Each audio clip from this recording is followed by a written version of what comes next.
Hi, class. Today we're going to talk about how language changes depending on who we talk to. For example, if you talk to a friend, you probably use different words than when you talk to a teacher or write an essay, right? That's called formal versus informal language. In English, we switch how we talk just like you do in Spanish with tú and usted. So, today, let's practice comparing these styles. Ready? Now, let's look at these two sentences. Hey, can you give me your paper? Could you please submit your essay to me? Which one sounds more formal? Right? The second one sounds more formal. In Spanish, you might say, pásame el papel to a friend, but podría entregarme su ensayo to a teacher. So both English and Spanish change style depending on who we talk to. So we're going to build a chart that helps us remember how to change language in a formal situation. We'll compare greetings, requests, verbs, and pronouns. Then we'll see how Spanish and English do the similar things. So let's build it together. First, we're going to build the anchor chart together. We're going to look at how we change language when we're being more formal, just like you do in Spanish. So, here are the columns we have: the feature of language, an informal version, a formal version, and then the Spanish connection. So, let's go through this line by line. On our first row, we have greetings. In English, we might say hi if you're talking to a friend, but if we were writing to a teacher or in a professional email, we use dear. That's just like in Spanish, you might say hola to a friend, but estimado in a letter or to a respected adult.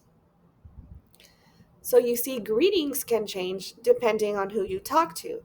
That's a cross linguistic connection. You already know to adjust language in Spanish, so you can do the same in English.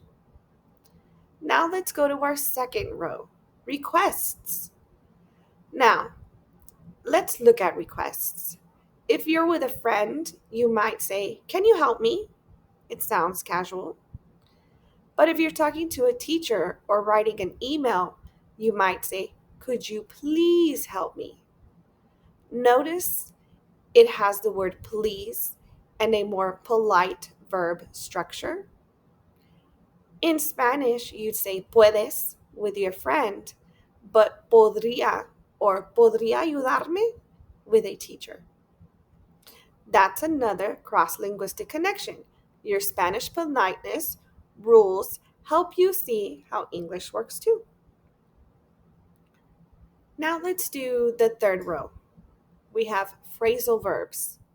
Okay, now phrasal verbs, this one is important. In casual speech, you might say, hand in your paper.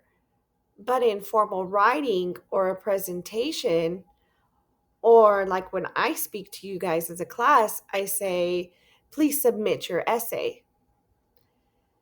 Hand in is a two-word phrase, while submit is more academic. In Spanish, you'd usually use entregar for both. But think about you can also choose presentar or enviar in academic Spanish. So, learning how to upgrade phrasal verbs to academic verbs is a great strategy for sounding more formal in school. Now we have our fourth row. Those are our pronouns. Let's spend a little more time on pronouns because they really confuse people. In Spanish, you know to say tú with friends, but usted with teachers or adults. Now, in English, we don't change you because there isn't a simple equivalent But in academic writing, you might see words like one or there instead. For example, informal, you must do your homework. Formal, one must complete their homework.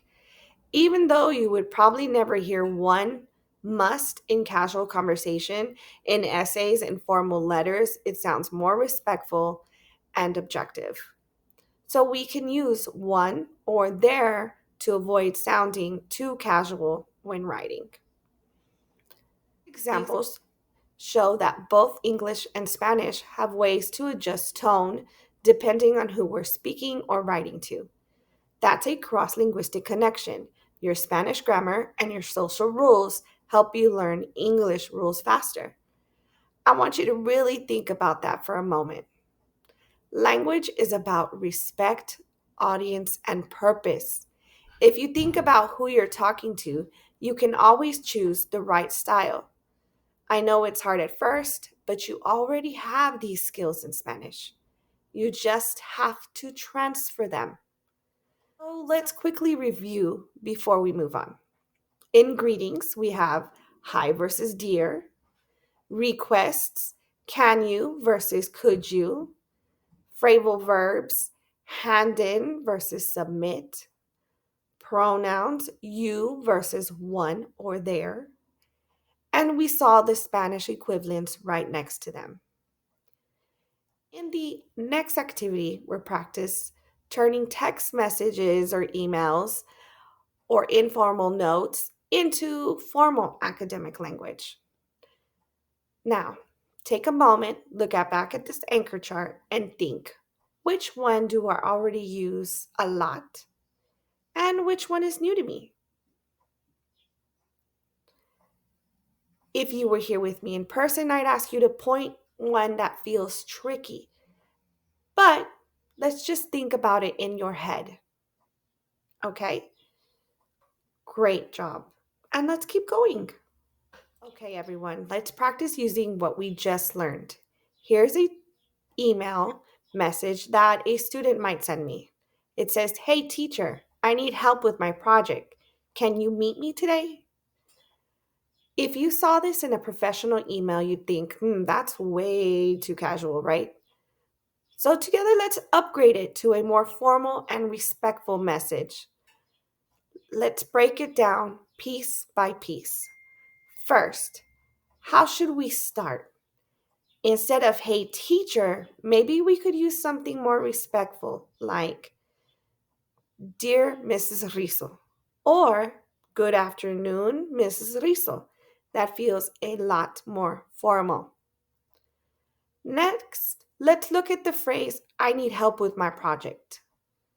In school, we want to sound polite and academic, so we would change that to "I would like to request assistance with my project." Notice how "I would like to request" sounds more respectful than "I need help." Finally, the student said, "Can you meet me today?" We could change that to "Please let me know if you're available to meet me today." Using "please let me know" makes it polite, and "available to meet" is clearer than "can you meet." Okay, let's put it all together. Here's what the new formal message could look like. "Dear Mrs. Rizzo, I would like to request assistance with my project. Please let me know if you're available to meet today. Thank you." See how much more formal and respectful that sounds? And the good news is you already know how to do this in Spanish. You change tú to usted, or you use words like quisiera instead of quiero. So you can transfer those same respectful habits into your English. This is a cross linguistic connection. You're using what you know to learn something new. Now, let's just take a minute to read this message again on the slide and think about what you notice. If we were in class together, I'd ask someone to share their version. But since this is a video, I want you to think of your own sentence in your head. How would you write a respectful note to a teacher? Next time, you can try that in an email to me or another teacher. Okay, let's take a moment to reflect on everything we just practiced. You saw how the informal language, like, hey, I need help, can be transformed into a respectful academic message. You also learned how to use features like dear instead of hi, could you please instead of can you, submit instead of hand in, and one or their informal writing instead of you. All of these tools are to help you communicate in a more professional and respectful way. Remember, you already know how to do this in Spanish. This is about how you choose instead with teachers instead of tú, and how you might say podría instead of puedes. That skill is still the same in English. You simply transferring what you know about showing respect in Spanish to a new language. That's exactly what we mean by a cross-linguistic connection. Now, I want you to think about this. Why does it matter to change how we speak or write depending on who we're talking to? Think in your head.